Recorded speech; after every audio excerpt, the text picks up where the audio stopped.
Hi welcome to day 5 of 100 days series. ഇന്നും route ഇതിലായതുകൊണ്ട് അന്റേന്റെ കഞ്ഞിക്കടയിൽ നിന്ന് തന്നെയാണ് കേട്ടോ തുടക്കം. പതിവിലേക്കാളും നേരത്തെ ആയതുകൊണ്ട് ഇന്ന് രാവിലെ ഒരു ചായ ഒരു ബോണ്ടയിൽ നിന്നാണ് കേട്ടോ തുടക്കം. ഇന്ന് ഞങ്ങൾക്ക് 3-4 സൈറ്റ് പോകാൻ കേട്ടോ. അപ്പോൾ ലാസ്റ്റ് സൈറ്റ് തൃശ്ശൂരാണ്. അതുകൊണ്ട് ഇന്ന് വീട്ടിലേക്ക് പോകാനായിരിക്കും ഞങ്ങൾ സാധ്യത. ഞങ്ങളിപ്പോൾ 1-2 പ്രാവശ്യമായിട്ട് വീട്ടിലോട്ട് വരുന്നത് കുട്ടികളോട് പറയാറില്ല കേട്ടോ. അതിന്റെ കാരണം എന്താണെന്ന് വെച്ചാൽ ഞാൻ വരുന്നുണ്ട് എന്ന് വിളിച്ച് പറഞ്ഞു കഴിഞ്ഞാൽ ഇവർ ഫുൾ ബെഡ്റൂമും അതേപോലെ ഇവരുടെ സ്റ്റഡി ഏരിയ എല്ലാം ക്ലീൻ ആക്കി വെക്കും കേട്ടോ.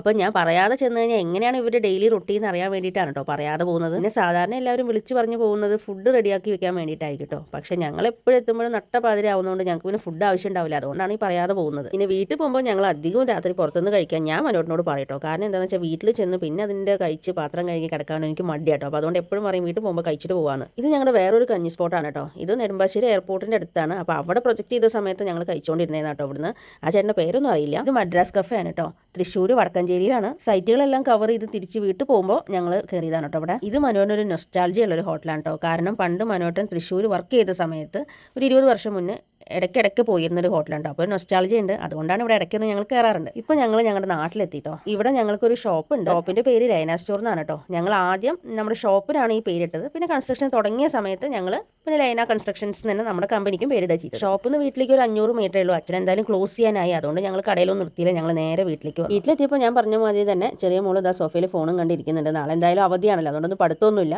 വലിയ ആള് മുകളിൽ അമ്മയുടെ കൂടെ ഇരിക്കുന്നുണ്ട് കേട്ടോ. സർപ്രൈസ് ആയതുകൊണ്ട് ഞാൻ ആദ്യം പറഞ്ഞ പോലെ തന്നെ അവർക്ക് റൂം ക്ലീൻ ചെയ്യണം. അങ്ങനത്തെ കുറേ തിക്കും തിരക്കൊക്കെയാണ് കേട്ടോ.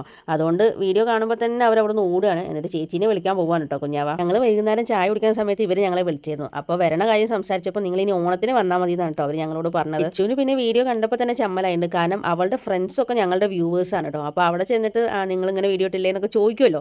അത് കണ്ടപ്പോൾ തന്നെ അവൾക്ക് ആകെ ചമ്മലായിട്ടുണ്ട് കേട്ടോ. പിന്നെ ഇവർ ഞങ്ങളുടെ വീഡിയോസ് കണ്ടില്ലെങ്കിലും ഇവരുടെ ഫ്രണ്ട്സ് എല്ലാവരും ഞങ്ങളുടെ വീഡിയോസ് കാണുന്നുണ്ട് കേട്ടോ. ഞങ്ങൾ എവിടെയാണ് എല്ലാ കാര്യങ്ങളും ലച്ചുവിൻ്റെ ഫ്രണ്ട്സ് അപ്ഡേറ്റ് ആണ് കേട്ടോ. പിന്നെ ലച്ചുവിൻ്റെ 4-5 ഫ്രണ്ട്സും കൂടെ കഴിഞ്ഞ ആഴ്ച ഞങ്ങളോട് സിനിമയ്ക്ക് പോട്ടെ എന്ന് ചോദിച്ചാട്ടോ സ്പൈഡർമാൻ. അപ്പോൾ ഞങ്ങളത് സമ്മതിച്ചില്ല. സാധാരണ ഇവരുടെ ഗേൾസ് ട്രിപ്പിന് പോകുന്ന സമയത്ത് പാരൻസ് ആയിട്ട് ഞങ്ങൾ രണ്ടുപേരാണ് പോകാറുള്ളത്. പക്ഷേ ഞങ്ങൾ ഇവിടെ ഇല്ലാത്തതുകൊണ്ട് ഞങ്ങൾ സ്പൈഡർമാനെ ലച്ചുവിനെ വിട്ടില്ല കേട്ടോ. പക്ഷേ ബാക്കിയുള്ള പാരൻസ് എല്ലാവരും അവരുടെ മക്കളെ വിട്ടു ഒറ്റയ്ക്ക് സിനിമയ്ക്ക് പോകാനായിട്ട്. പക്ഷേ ഞങ്ങൾ വിട്ടില്ല. അപ്പോൾ ലച്ചുവിന് എല്ലാ ഫ്രണ്ട്സും ഇങ്ങനെ സ്പോയിലർ അലേർട്ട് കൊടുക്കണം. അപ്പോൾ വന്നപ്പോൾ തന്നെ പറഞ്ഞു എനിക്ക് സിനിമയ്ക്ക് പോകണം സ്പൈഡർമാൻ കാണാമെന്ന് പറഞ്ഞു. വന്നപ്പോൾ തന്നെ എൻ്റെ ഫോൺ എടുത്ത് ബുക്ക് മൈ ഷോയിൽ ടിക്കറ്റ് ബുക്ക് ചെയ്ത് അങ്ങനെ സിനിമയ്ക്ക് പോകാൻ നിൽക്കണം. 2-3 ദിവസമായിട്ട് നല്ല ഓട്ടമായതുകൊണ്ട് വീട്ടിൽ വന്ന് ഞങ്ങൾ വന്നതും കിടന്നുറങ്ങാമെന്നാണ് വിചാരിച്ചത്. പക്ഷേ അത് ഇവർ രണ്ടുപേരും സമ്മതിച്ചില്ല. പിന്നെ ഇത് പെരിന്തൽമണ്ണ അറിയണവർക്ക് അറിയുണ്ടാവും 24 hours അവിൽ മിൽക്ക് കിട്ടുന്ന ഷോപ്പാണ് കേട്ടോ. അനുവേട്ടനും കുഞ്ഞാവയ്ക്ക് ആ വഴി പോവുകയാണെങ്കിൽ എത്ര വയറ് ഫുള്ളാണെങ്കിലും ഒരു അവിൽ മിൽക്ക് കുടിച്ചാലേ സമാധാനം ആവുള്ളൂ കേട്ടോ. അങ്ങനെ സിനിമ ഞങ്ങൾ VK മാർക്കറ്റ് സിറ്റിയിൽ പാലക്സിയിലാണ് കേട്ടോ ബുക്ക് ചെയ്തിട്ടുണ്ടായിരുന്നത്. പിന്നെ പണ്ടത്തെ പോലെയല്ല പെരിന്തൽമണ്ണ ഇപ്പോൾ ഒരു ഗൾഫ് സിസ്റ്റത്തിലേക്ക് തന്നെ വന്നിട്ടുണ്ട് കേട്ടോ. പണ്ടൊരു വിസ്മയ തിയേറ്റർ ഉണ്ടായിരുന്നല്ലോ. ഇപ്പം മാളുകളും കാര്യങ്ങളായിട്ട് പെരിന്തൽമണ്ണ അടിപൊളി ആയിക്കൊണ്ടിരിക്കുകയാണ് കേട്ടോ. പെരിന്തൽമണ്ണയ്ക്ക് പിന്നെ വേറൊരു പേരും കൂടി ഉണ്ട്, ഫുഡങ്ങാടി എന്നുള്ളത്. 24 hours ഫുഡ് കിട്ടുന്ന ഒരു സ്ഥലമാണ് കേട്ടോ ഈ ഫുഡങ്ങാടി. അത് ഏറ്റവും നന്നായിട്ട് അറിയുന്ന ആൾക്കാരാണ് കേട്ടോ ഞങ്ങൾ. കാരണം ഈ 2 വർഷത്തിൽ ഞങ്ങൾ കേരളത്തിൽ തലങ്ങും വിലങ്ങും നടന്നിട്ട് പെരിന്തൽമണ്ണ പോലെ ഫുഡ് അവൈലബിൾ ആയിട്ടുള്ള ഒരു സ്ഥലം വേറെ എവിടെ ഇല്ല കേട്ടോ.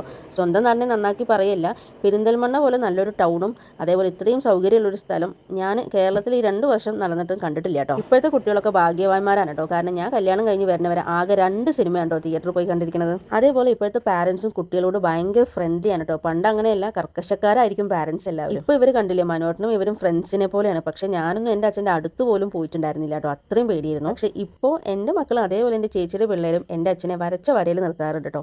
ഇപ്പോൾ അച്ഛൻ ഇവരുടെ എല്ലാ കളിക്കും കൂട്ടു നിൽക്കും. അങ്ങനെ സിനിമയെല്ലാം കഴിഞ്ഞ് ഏകദേശം 1 മണിയാകുമ്പോൾ ഞങ്ങൾ വീട്ടിലെത്തിയിട്ടുണ്ട്. ഇന്നത്തെ വലിയൊരു ജേണി ആയിരുന്നു. പക്ഷേ എല്ലാ ദിവസവും ഈ യാത്ര കാണിക്കേണ്ടെന്ന് വിചാരിച്ചിട്ട് കേട്ടോ ഒന്ന് വീഡിയോ ലെങ്ത് കുറച്ച് നമ്മുടെ കുഞ്ഞു കുഞ്ഞു കാര്യങ്ങൾ മാത്രം കാണിച്ചിരിക്കണം.